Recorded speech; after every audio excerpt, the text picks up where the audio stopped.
Assalamualaikum warahmatullahi wabarakatuh. Di sini kami dari kelompok 5 media sosial dan identitas. Di sini saya mau memperkenalkan diri terlebih dahulu. Saya Wahyu Rizkula Danang Ramadan dengan Firisah Safa, Rizwan Nur Hidayat, Bina Sabina, Restu Rizky, dan Aditya Taufik. Nah, saya mau masuk materi pertama, yaitu tentang media sosial. Media sosial itu sendiri biasa kita kenal itu tentang teknologi digital yang memungkinkan kita berkomunikasi dengan jarak jauh dan berbagi informasi dan berinteraksi dengan orang lain secara langsung dengan melalui internet. Nah, saya mau memberi contoh platform digital. Contohnya seperti di Instagram yang melalui akun media sosialnya Merapi and Cover. Di situ kita bisa melihat postingan-postingannya yang menginformasi seseorang, menginformasi orang gitu ya. Jadi kita bisa melihat di sana ada informasi apa di sana, di tempat yang lain. Jadi yang kita tidak perlu datang ke sana, kita bisa menerima informasi kalau di sana itu sedang terjadi banjir, sedang terjadi hujan deras gitu. Jadi kita bisa melihat itu. Kita seperti lagi Facebook kita bisa melihat informasi-informasi spot kuliner makanan gitu. Jadi kayak di Malioboro ada makanan apa sih yang legend? Jadi ada lumpia legend, terus ada kopi kloto di sebelah selatan Malioboro gitu. Ya seperti itu. Bisa lanjut ke teman saya. Identitas adalah seseorang untuk memahami dan menggambarkan siapa dirinya. Hal ini mencakup berbagai aspek seperti kepribadian, penampilan fisik, minat, peran sosial, dan perilaku yang membentuk pandangan seseorang terhadap dirinya sendiri. Nah, yang berikutnya ada gender. Menurut saya, gender adalah istilah yang merujuk pada peran, perilaku, dan identitas yang dianggap sesuai untuk laki-laki dan perempuan dalam suatu budaya atau masyarakat. Tentunya, gender ini berbeda dengan jenis kelamin, yang merujuk pada karakteristik biologis yang membedakan antara laki-laki dan perempuan, seperti kromosom, hormon, dan organ reproduksi. Gender merupakan harapan dan norma yang ditetapkan oleh masyarakat tentang bagaimana laki-laki dan perempuan seharusnya berperilaku dan berpakaian. Selanjutnya ada feminisme.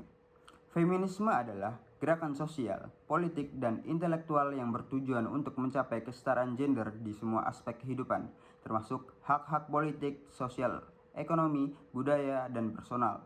Feminisme berangkat dari gagasan bahwa perempuan serta kelompok-kelompok yang mengalami marginalisasi berdasarkan gender telah lama berada dalam posisi yang tidak setara di masyarakat akibat struktur patriarki. Tujuan dari feminisme adalah yang pertama untuk kesetaraan gender dengan menghapus diskriminasi berdasarkan gender sehingga perempuan memiliki hak, kesempatan, dan perlakuan yang sama seperti laki-laki. Yang kedua ada pemberdayaan perempuan untuk meningkatkan status perempuan secara ekonomi, politik, dan sosial. Yang ketiga ada penghapusan kekerasan berbasis gender dengan melawan semua bentuk kekerasan terhadap perempuan termasuk kekerasan fisik, seksual, dan psikologis. Yang keempat ada kesadaran gender dengan mengubah cara pandang masyarakat terhadap peran gender yang seringkali bias. Nah, di page selanjutnya ada gender di dalam media sosial. Gender di dalam media sosial mencakup berbagai cara, di mana identitas, peran, dan ekspresi gender ditampilkan, dibahas, dan dipengaruhi oleh platform digital. Berikut beberapa aspek pentingnya, yaitu ada ekspresi identitas gender, kedua ada komunitas dan dukungan, yang ketiga ada pemberdayaan dan aktivisme, selanjutnya ada stereotip dan representasi. Pertama ada penyebaran ide dan kesadaran. Feminisme berkembang melalui berbagai media seperti buku, film, seminar, dan media sosial. Pada masa lalu, Perjuangan feminisme dapat dilihat melalui sejarah gerakan hak pilih perempuan di awal abad ke-20. Gerakan ini memperjuangkan hak perempuan untuk memilih dan berpartisipasi dalam politik, yang akhirnya membawa perubahan besar dalam struktur masyarakat. Di era modern, media sosial menjadi alat utama dalam menyebarkan ide feminisme. Melalui platform seperti Instagram, Twitter, dan TikTok, ide-ide tentang kesetaraan gender dapat menjangkau jutaan orang serta cepat. Kampanye seperti #He4C dan Women Support Women adalah contoh bagaimana feminisme menggunakan media digital untuk menciptakan kesadaran global. Yang kedua ada aktivisme digital. Teknologi informasi dan komunikasi (ICT) telah memberikan ruang baru bagi aktivisme feminis. Contohnya adalah kampanye #MeToo yang memberikan platform bagi perempuan di seluruh dunia untuk membicarakan tentang pengalaman pelecehan seksualnya. Gerakan ini tidak hanya menciptakan kesadaran, tetapi juga mendorong perubahan kebijakan di berbagai institusi dan negara. Dengan internet, perempuan dari berbagai belahan dunia dapat terhubung, berbagi pengalaman, dan mendukung satu sama lain. Aktivisme digital menjadikan feminisme lebih inklusif dan memungkinkan perempuan dari berbagai latar belakang untuk terlibat. Lalu yang selanjutnya ada komunitas dan dukungan. Komunitas adalah elemen penting dalam gerakan feminisme. Organisasi lokal maupun global seringkali memberikan dukungan kepada perempuan, baik secara emosional maupun praktis. Contohnya adalah organisasi yang membantu korban kekerasan berbasis gender atau yang memberikan pelatihan kepada perempuan untuk memulai usaha. Melalui ICT, komunitas ini dapat memperluas jangkauan mereka. Misalnya, grup online di platform seperti Facebook atau WhatsApp memungkinkan perempuan untuk saling mendukung dan berbagi informasi. Lalu yang selanjutnya ada representasi dan narasi. Representasi perempuan dalam media adalah aspek penting dari perjuangan feminisme.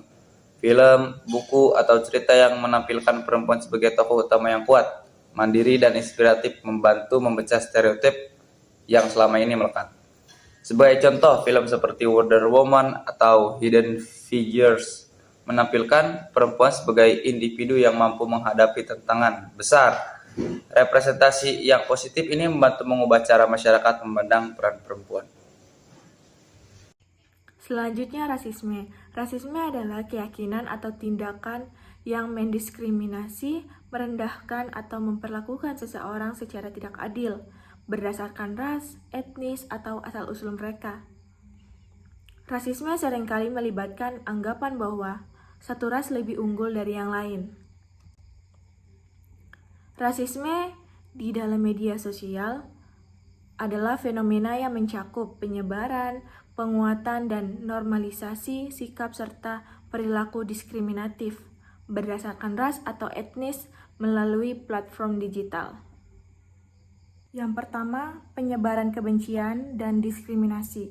Media sosial sering digunakan sebagai platform untuk menyebarkan ujaran kebencian, stereotip negatif, dan diskriminasi terhadap kelompok ras atau etnis tertentu.